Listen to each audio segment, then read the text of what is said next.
আচ্ছা একটা জিনিস দেখাই, হ্যাঁ দাঁড়া।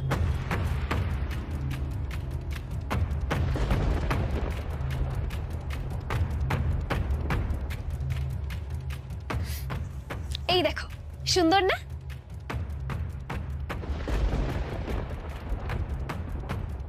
বাহ, খুব সুন্দর। এটা বুঝি তোর মায়ের? হ্যাঁ বম্মা, আমি এটাই পরবো। আহা, পড়ুক না এটা, ওর যখন এত শখ। হ্যাঁ অবভিয়াসলি পড়বেই তো মিলি। বিয়ের পর কত জায়গায় কত ইনভিটেশন থাকবে, তখন না হয় যে কোনো একদিন এই শাড়িটা পরে নেবে তুমি। কিন্তু কি বলো তো মিলি, বিয়ের দিনটা না ওই তোমাকে আর রাহুলকে কালার কোঅর্ডিনেট করে পড়তে হবে, সেই জন্য বলছিলাম আর কি। আমি তোমার জন্য কি কি এনেছি তোমাকে জাস্ট দেখাই। হ্যাঁ এই দেখো, এগুলোর ভেতর তোমার সব ড্রেস আছে। আর 1 মিনিট, এইটা দেখো মিলি, কেমন লাগছে?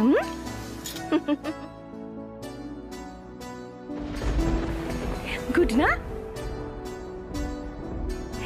এরকম কিন্তু অনেক আছে, ভালো করে দেখে নিও। হ্যাঁ খুব সুন্দর মাম্মা, কিন্তু ওই শাড়িটা পরতে পারলে না আমার মনে হতো মা হয়তো আমাকে সবসময় জড়িয়ে আছে।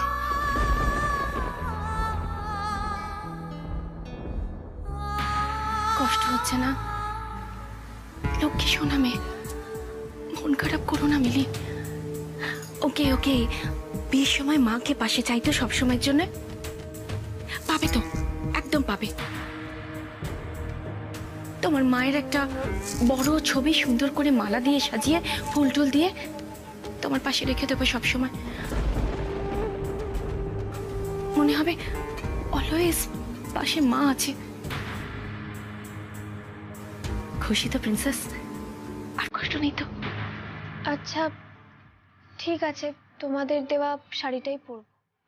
আমরা তাহলে আসি রে মা। আচ্ছা আসি দিদি। এলাম সাবিত্রী দি, আসি মিলি।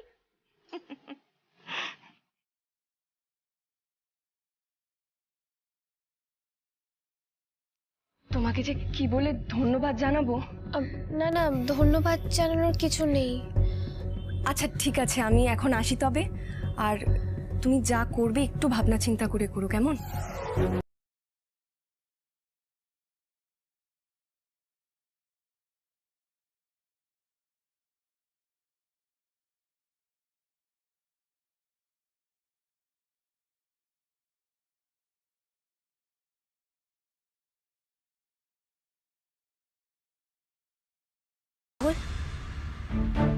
আমি তোমার দাদার আসল সত্যিটা জেনে গেছি।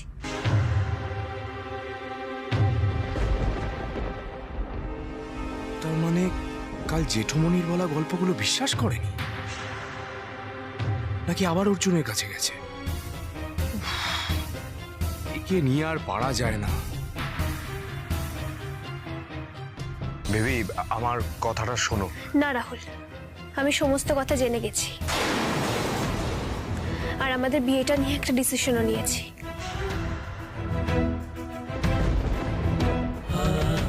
কি বললে? বিয়ে নিয়ে ডিসিশন? কি ডিসিশন নিয়েছো তুমি?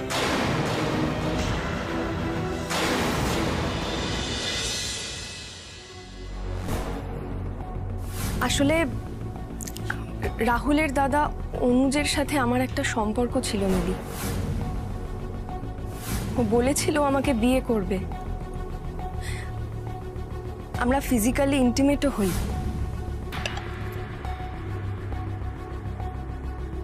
Rahul, please please not now, not now, please not now, please please please please not. কি হচ্ছে বেবি? এভাবে ডাকলে কেন আমাকে? দাদা বিষয়ে কি বলবে তুমি? আর কি বলছিলে বিয়ে নিয়ে কি ডিসিশন নিয়েছো? বেবি, কাল জেঠুমনি চন্দ্রার বিষয়ে তোমাকে যা যা বলেছে সেইটাই সত্যি, তার বাইরে কোনো সত্যি নেই। ওকে ওকে, তুমি বসো বসো, সিট সিট।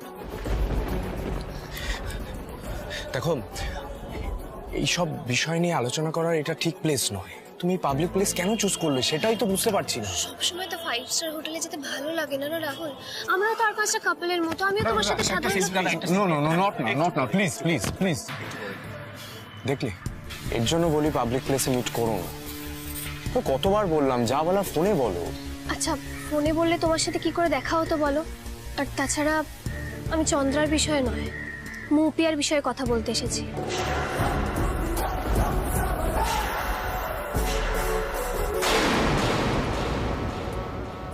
মৌপিয়াকে? তুমি তো বলছিলে বিয়ে নিয়ে কি সব বলবে।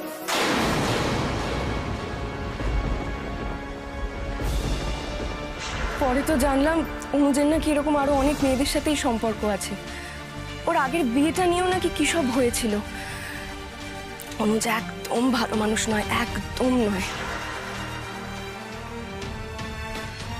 মাম্মা যখন এসেছিল ওই মেয়েটা আমার রুমেই ছিল, কিন্তু ওদের কথা শুনেও এত ঘাবড়ে গেছিল না, আমি কিছু বুঝতে না পেরে ওকে লুকোতে হেল্প করি।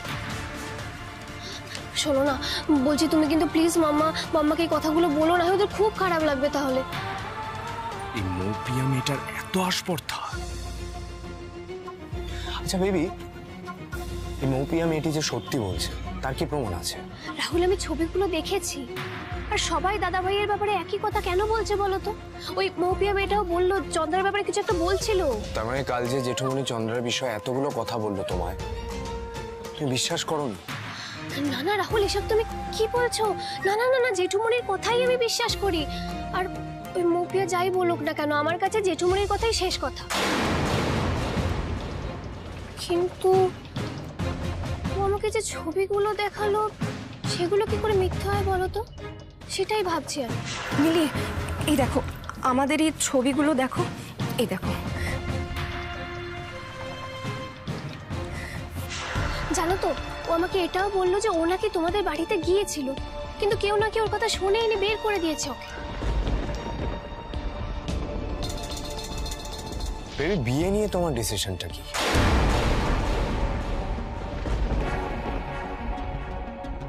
আমি ভাবছি আমাদের বিয়ের আগেই আমি দাদা ভাইয়ের সাথে একবার এই বিষয়ে কথা বলবো।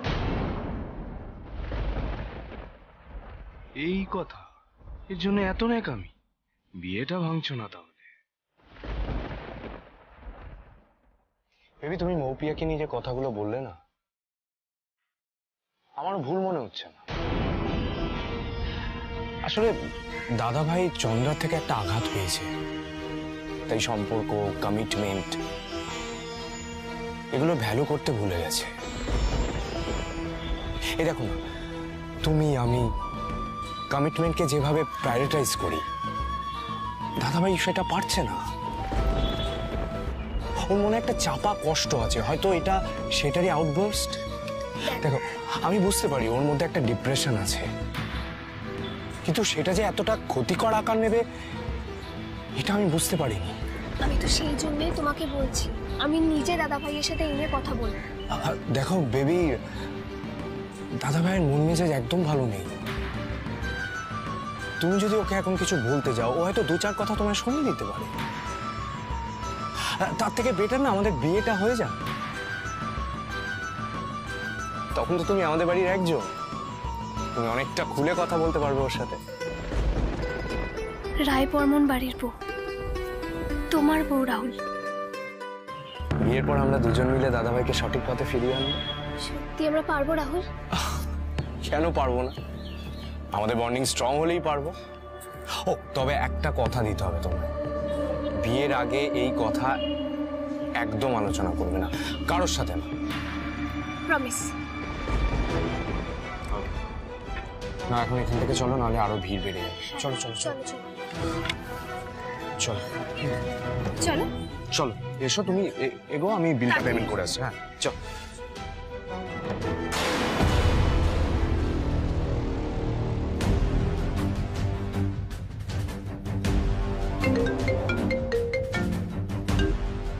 বল। তোর কোনো মৌপিয়া আছে? সে কিন্তু মিলি অব্দি পৌঁছে গেছে। কি? মৌপিয়া? হ্যাঁ হ্যাঁ, মৌপিয়া মিলিকে অনেক কথা বলেছে। ও তোদের ছবিও দেখিয়েছে, ডিটেলে পরে বলছি। তুই আগে মৌপিয়ার মুখটা বন্ধ কর। হ্যাঁ ঠিক আছে, মিঠা বড্ড পাহাড় বেড়েছে, তুই চাপিস না, আমি দেখছি। দাদা দাদা, একটা selfie. Please please. Thank you so much. Please.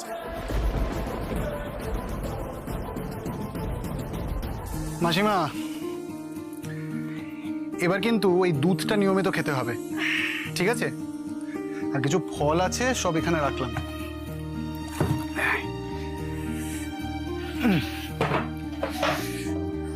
শরীর কেমন আছে বলো? আবার তুমি উঠতে যাচ্ছ কেন? শো না। এই তো বাবা, তোমার জন্য তো বেঁচে আছি। বেঁচে থাকুন, আমার জন্য বেঁচে থাকুন, মেয়ের জন্য বেঁচে থাকুন। আপনাকে আমাদের খুব দরকার। পাগল ছেলে, দরকার তো আমাদের মতো মানুষের তোমাকে বাবা। তুমি না থাকলে আমার ক্যান্সারের এত বড় অপারেশনটা কি হতে পারতো? নাকি আমার মেয়েটা লেখাপড়া করে গ্রাজুয়েশন করে এত ভালো চাকরিটা করতে পারতো? মিষ্টির বাবা চলে যাওয়ার পর তুমি না থাকলে আমরা মা মেয়ে কোথায় যে ভেসে যেতাম। এই বাস, এই ভেসে যাওয়ার কথা আর মুখেও আনবেন না। আচ্ছা, কালকে ডাক্তারের কাছে নিয়ে যেতে হবে। ঠিক আছে, আমি এবার উঠলাম। এই দেখো, না কিছু মুখে না দিয়ে গেলে হয় নাকি? মিষ্টি তো এক্ষুনি চলে আসবে। একটু একটু একটু বসো বাবা। না, এখন আর কিছু খাবো না, বরঞ্চ আপনি সুস্থ হয়ে যান। আপনার হাতে নাড়ু খেতে হবে তো। বেশ। মা,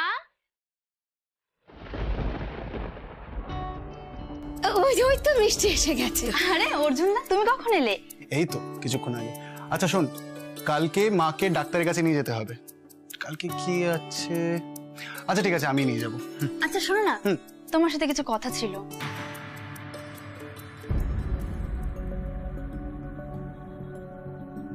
পরশু তো রাহুলের বিয়ে, প্ল্যান করলে কিছু? আমাকে জানিয়ে দিও। তোমরা কিভাবে ঢুকবে সেটার ব্যবস্থা করে রাখবো তো। দেখ মিষ্টি, এই রাহুলের বিয়েটা নষ্ট করার উদ্দেশ্যই আমার ছিল মিলিকে বাঁচানো, কিন্তু মেয়েটা নিজেই বাঁচতে চায় না।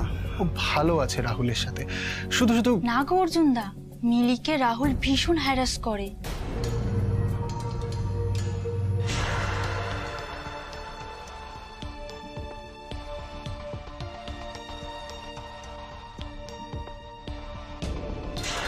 যেদিন ব্লাস্ট হলো তারপরে মেয়েটার সাথে কি বাজেভাবে কথা বললো জানো?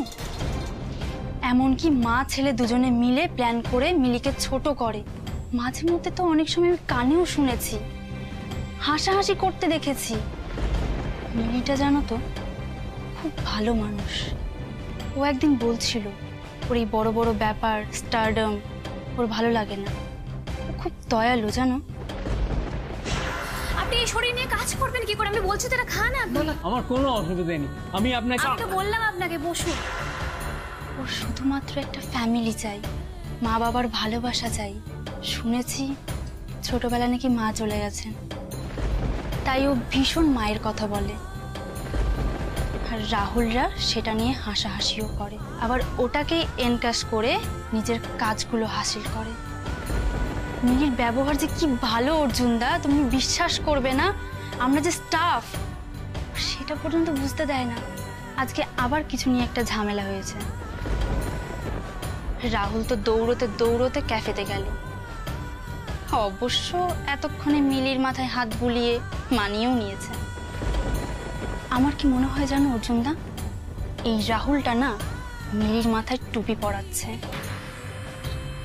এক্স্যাক্টলি কারণটা আমি বলতে পারবো না, বাট আমার মন বলে মিলি আর রাহুলের বিয়ে হলে মিলি ভালো থাকবে না। আজ নয়তো কাল শেষ হয়ে যাবে।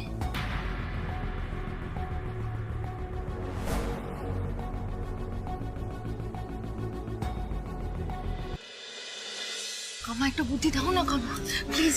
দেখো, যখন থেকে আমি রাহুলকে দেখেছি না, আমি না জাস্ট ওকে ভুলতে পারছি না। আমার সারাক্ষণ চোখ বন্ধ করলেই আমি মনে হচ্ছে রাহুলকে দেখতে পাচ্ছি। কামা প্লিজ দেখো, মাত্র আর 2 দিন বাকি, 2 দিন পরে মিলি রাহুলের হয়ে যাবে। আমি কি করবো? আমাকে কিছু একটা বুদ্ধি দাও না যাতে আমি বিয়েটা আটকাতে পারি, প্লিজ। কিছু একটা। কি রে, কিছু বলছিলি? আমি ওই আমাদের কলেজের যে ফ্রেশার্স হচ্ছে না, ফ্রেশার্সে আমি কিভাবে মেকআপ করব, আমি সেটাই কাম্মার থেকে জিজ্ঞেস করছিলাম। আসলে কাম্মা তো মেকআপটা খুব ভালো বোঝে, সেই জন্য আমি কাম্মাকে জিজ্ঞেস করছিলাম।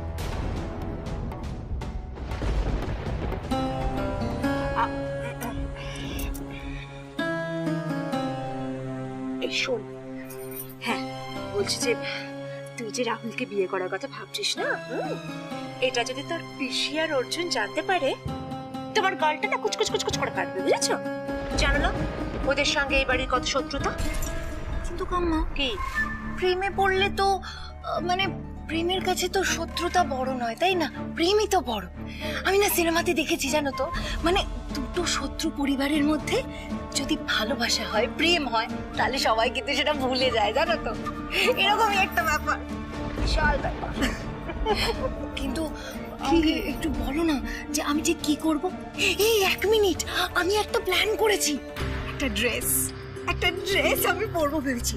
সেই ড্রেসটা পরে আমি রাহুলের সামনে যাব, আমাকে জাস্ট ফাটাফাটি লাগবে দেখে, আর রাহুল একেবারে আমাকে দেখে ফিদা হয়ে যাবে। ঠিক আছে না? একটু আস্তে।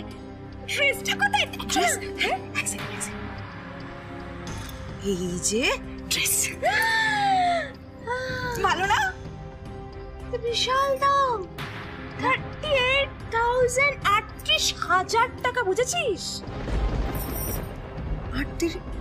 এই যে ও কাম্মা, এটা আমি নিজেকে বিক্রি করলেও কোনোদিন আনতে পারবো না। এবার বর্দা, মিলি, এই সাবিত্রী, মিলি কোথায় গো?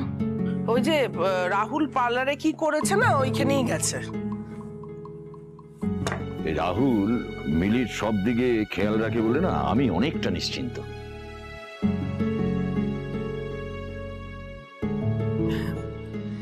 হ্যাঁ, সেসবই ঠিক আছে দাদা, কিন্তু দাদা ওরা বিয়ের জন্য তো তাড়া দিচ্ছে কেন সেটাই তো বুঝতে পারছি না।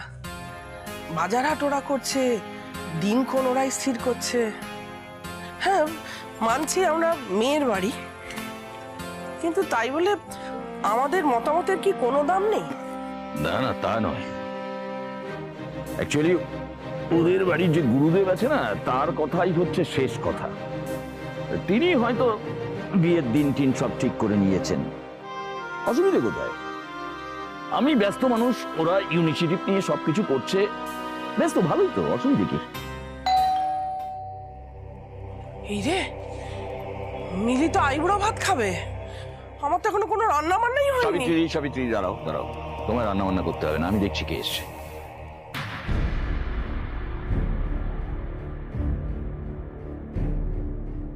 চলো, এই যে মিলি আসেনি, ডেলিভারি বয় এসছে, ঠিক আছে? এই খাবারগুলো সব নিয়ে এসছে কলকাতার বেস্ট রেস্টুরেন্ট থেকে। মিলির পছন্দসই সব খাবার আমি অর্ডার করে আনিয়ে নিয়েছি। এবার তুমি এগুলোকে সব সাজিয়ে গুছিয়ে রেডি করে দাও, ঠিক আছে?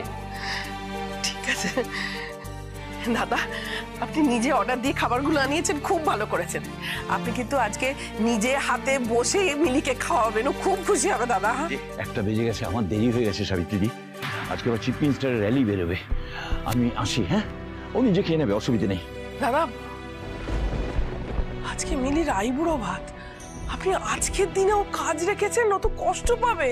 সাবিত্রী, মিলির পছন্দসই সব খাবার আমি অর্ডার দিয়ে আনিয়েছি, দেখবে ও ঠিক নিজে হাতে খেয়ে নেবে। আসি আমি।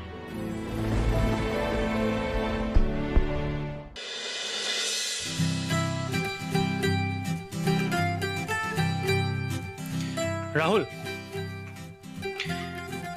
মোপিয়ার ব্যবস্থা হয়ে গেছে, তুই এবার আরামসে আইবুড়ো ভাত খা। Good job. গুরুদেব, এবার তাহলে রাহুলকে খাইয়ে দি। হ্যাঁ তাই দাও, শুভ সময় শুরু হয়ে গেছে।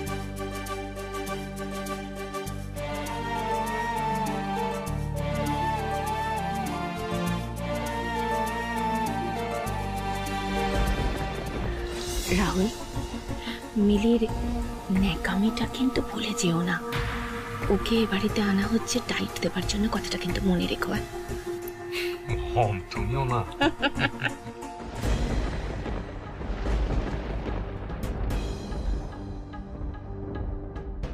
তোর থেকে এখন মিলির আশীর্বাদের বেশি প্রয়োজন রাহুল।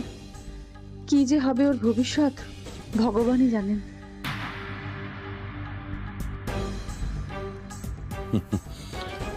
আমি শুধু তোকে একটাই আশীর্বাদ করি, তুই যেন নাম যশ অর্থের একেবারে শিখরে বিরাজ করতে পারিস।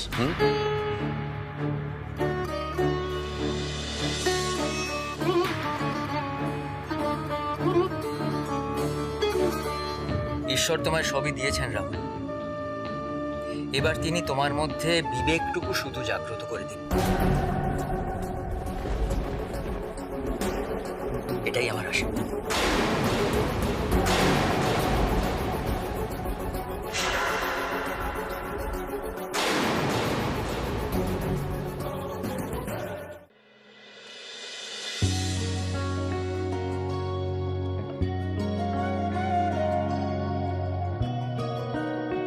বয়া, ও বয়া, ও বয়া, জানো তো আজকে কি মা এত কিছু, এগুলো তো সব আমার ফেভারিট ডিশ। বয়া, তুমি এত কিছু কখন করলে? আমি কি করে রান্না করব মা এগুলো? এগুলো বাবা তোমার জন্য সব আনিয়েছে অর্ডার দিয়ে। বাবা আনিয়েছে? তো বাবা কোথায় গো বয়া? ও বাবা, ও বাবা, বাবা এক্ষুনি ছিল, এক্ষুনি এই মাত্র বেরোলো, এক্ষুনি ছিল বাবা। বাবা বেরিয়ে গেছে তাই না? বুঝতে পেরেছি।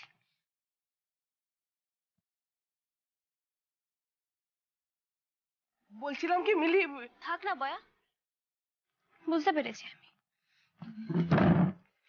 আজ তো প্রথম নয় তাই না? আমার জন্মদিনের পার্টিতে, স্কুলে পেরেন্ট টিচার মিটিং এ, স্পোর্টসে বাবা কখনো কোথাও থাকতো না আমার সাথে। এমনকি দুর্গাপূজার সময়ও বাবা থাকতো না। আমি সারা রাত অপেক্ষা করতাম যে বাবা কখন আসবে আমাকে নিয়ে ঠাকুর দেখতে যাবে,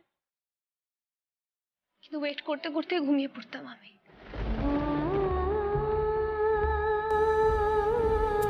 দুঃখ করে না মা, বাবা কত আনন্দ করে তোমার প্রিয় খাবারগুলো আনিয়েছে, তুমি খেয়ে নাও মা, লক্ষ্মী সোনা। চল খেয়ে নাও তোমার। না বয়া, আমি এই খাবারগুলো খাবো না।